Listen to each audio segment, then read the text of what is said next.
వరుసగా మీ పరిపాలన రాగానే 2 ఏళ్ళు రెవెన్యూ లోటు, మీరు ఇవాళ 2 ఏళ్ళు వరుసగా రెవెన్యూ డెఫిసిట్. తగ్గుతా ఉన్నాయి, అన్నీ తగ్గుతున్నాయి. నేను ఆయన మాట్లాడుతుంటే ఇంకా ఆశ్చర్యం అనిపించింది నాకు. అన్ని రంగాలలో ఆయన ఏదో దివ్యంగా నడుపుతున్నట్టు ఆయన మాట్లాడుతుంటే ఇవాళ మొత్తం జిఎస్టీలో down, stamps and registrations down, motor vehicles sales tax down, అన్ని రంగాలలో వైఫల్యం నీది కదా. ఒక్క మందుగమనం తప్ప మిగతా అంతా మందగమనమే కదా. ఇది వాస్తవం కాదా? నేను ఆయన మాట్లాడుతున్నాడు లిక్కర్ ఏదో బాగా పెరిగింది కేసీఆర్ టైంలో. ఇలా నేను అడుగుతున్నా, మరి నీ ప్రభుత్వంలో నీకు అంత ఇంట్రెస్ట్ ఉంటే బంద్ చేయి, మొత్తం బెల్ట్ షాపులు మూసేయి, మద్యపాన నిషేధం పెట్టి నేను ఎవడాపుతున్నాడు పెట్టు. అంత బాగా ఇబ్బంది ఉంది కదా నీకు. ఇది చేత కాకుండా ఇష్టం వచ్చిన మాటలు ఏం చేసినావు నువ్వు? అడ్డగోలుగా అప్పులు తెచ్చావు 4 లక్షల కోట్లు, అడ్డంగా ఎక్కడికక్కడ భూములు అమ్ముతున్నావు. అందులో మొత్తం సగం మళ్ళీ నీ అనుయాయులకు, నీ బ్రదర్స్కు, ఇవన్నీ కూడా.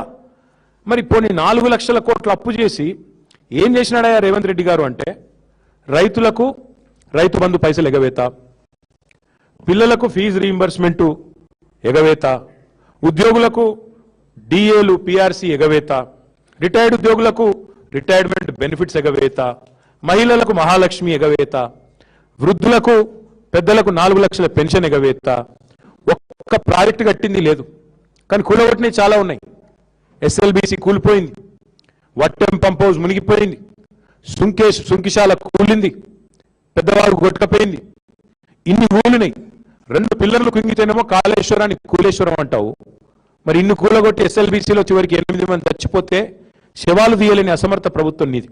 అందుకే నేను రేవంత్ రెడ్డి గారికి చివరిగా చెప్పేది ఒకటే, మీరు ఎంత ఏడ్చినా ఎంత గగ్గోలు పెట్టినా తెలంగాణ ఇవాళ దేశానికి అన్నపూర్ణగా అవతరించింది అంటే దానికి కారణం కేసీఆర్ గారి సమర్థ నాయకత్వం, తెలంగాణ రైతు కష్టం. తెలంగాణ రైతు ఇవాళ పంజాబ్ని హర్యానాను తలదన్నే విధంగా పంటల ఉత్పత్తిలో నంబర్ 1గా నిలబెట్టింది. ఎందుకు? కేసీఆర్ గారు చేసిన ప్రయత్నం వల్ల.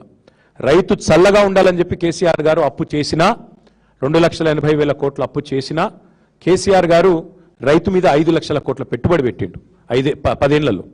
రైతు బంధుకే 73,000 కోట్లు, రైతు రుణమాఫీకి 29,000 కోట్లు, 24 గంటల కరెంట్ ఇవ్వడానికి 1,00,000 కోట్లు, ఉచిత విద్యుత్ అందించడానికి 50,000 కోట్లు, కాళేశ్వరం, పాలమూరు, సీతారామ లాంటి సాగునీటి ప్రాజెక్టులు, మీరు పెండింగ్లో పెట్టిపోయిన కల్వకుర్తి, భీమా, నెట్టెంపాడు లాంటి ప్రాజెక్టులను పూర్తి చేయడానికి మొత్తం 1,60,000 కోట్లు. ఒక్క ధాన్యం కొనుగోలుకే 10 ఏళ్లలో కేసీఆర్ ప్రభుత్వం ఖర్చు పెట్టింది 1,32,000 కోట్లు. మిషన్ కాకతీయతో చెరువులు బాగు చేయడానికి ఖర్చు పెట్టింది 5,500 కోట్లు. రైతు బీమాకు ఖర్చు పెట్టింది 6,000 కోట్లు.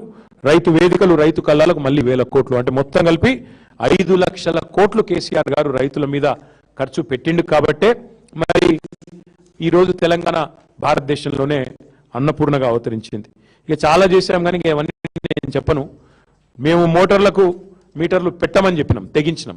నువ్వేమో ఇవాళ బడేబాయి భయానికి, కేసుల భయానికి తప్పించుకునే క్రమంలో భాగంగా రైతుకు ఉరిపెట్టే ప్రయత్నం చేస్తా ఉన్నావు రైతు డిస్కం పేరిట. కాబట్టి రేవంత్ రెడ్డి గారు ఇకనైనా సరే, మీ కేసులు పెట్టుకోదలుచుకుంటే, మమ్మల్ని తూలనాడదలుచుకుంటే, దూషించదలుచుకుంటే అది నీ తెలివి తక్కువతనానికి నిదర్శనం. దానికి మేము చేయగలిగింది లేదు. కానీ దయచేసి తెలంగాణను దూషించకు.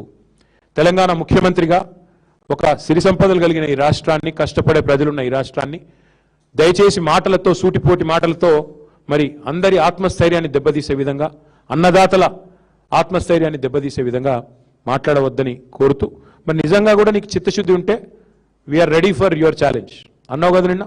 ఎక్కడ పెడతావో పెట్టు. వరంగల్లో పెడతావా, అశోక్ నగర్లో పెడతావా, ప్రెస్ క్లబ్లో పెడతావా, అసెంబ్లీలో పెడతావా, నువ్వు ఎక్కడ చర్చ పెట్టినా, రేపు పెడతావా, ఎల్లుండి పెడతావా, అవతల ఎల్లుండి పెడతావా, నీ ఇష్టం. ప్లేసు, డేటు, టైం నీ ఇష్టం. We are ready. 10 ఏళ్లలో మేం చేసిందేందో, 2.5 ఏళ్లలో నువ్వు చేసిందేందో రైతుల విషయంలో చర్చకు మేము సిద్ధంగా ఉన్నామని చెప్పి మళ్ళొకసారి తెలియజేస్తూ మీ అందరికి కూడా ధన్యవాదాలు.